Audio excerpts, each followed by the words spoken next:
takes about half a minute to download a file of size 1 GB. A click is all it takes to shop.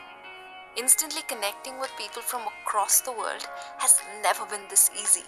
For all of this, we have the internet to thank. Some would argue that the net has disconnected us in other ways. Love it or hate it, the internet is here to stay. In this episode of Explained, we take you through a virtual journey, starting from the Cold War, which gave birth to the internet, to the future of satellite internet.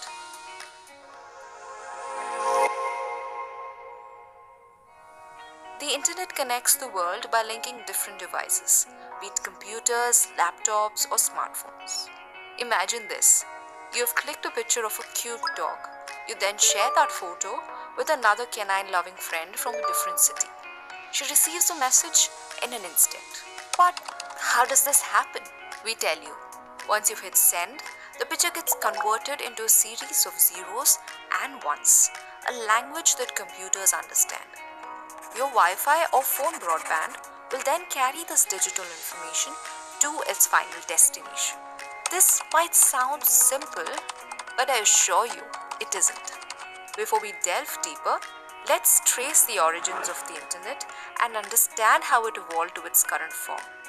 The Cold War spurred an intense competition between the US and the Soviet Union. In 1957, the Soviet Union became the first country to launch a satellite named Sputnik into space. With this, the Soviet Union took the lead. The US couldn't afford to fall behind. Besides, they feared nuclear attacks from the Soviet Union. Military and government organizations had to find a way to stay connected through computers. Working on this initiative was the US Defense Department's Advanced Research Projects Agency, or ARPA.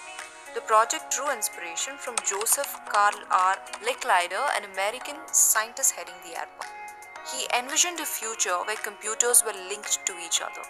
The ARPA roped in Larry Roberts, who was previously with the MIT, to bring this vision into reality. To accomplish this, Roberts and his colleagues came up with something called as packets. This means computers could communicate with each other by tearing information into fragments called packets.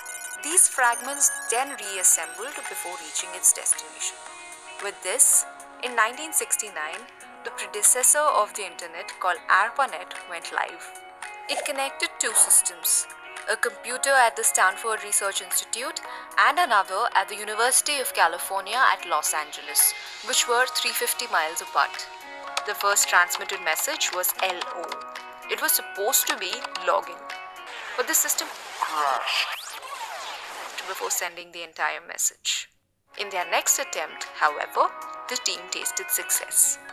In the 1970s, two scientists, Robert Kahn and Vinton Cerf, came up with Transmission Control Protocol and Internet Protocol, or TCP/IP, a set of rules which ensures that computers understand each other.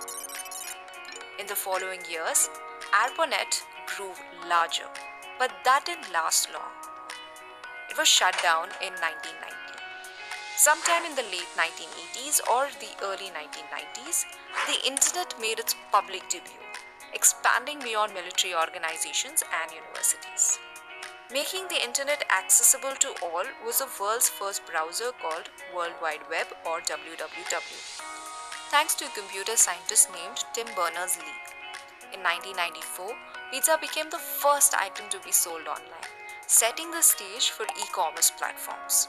Since then, there's been no turning back for the internet. Today, the interconnected world owes a lot to cables buried in the oceans. And the internet from space is going to be the next big thing. Intrigued? Find out more in our next episode. Thank you for watching our video. Do let us know of topics you'd like us to cover.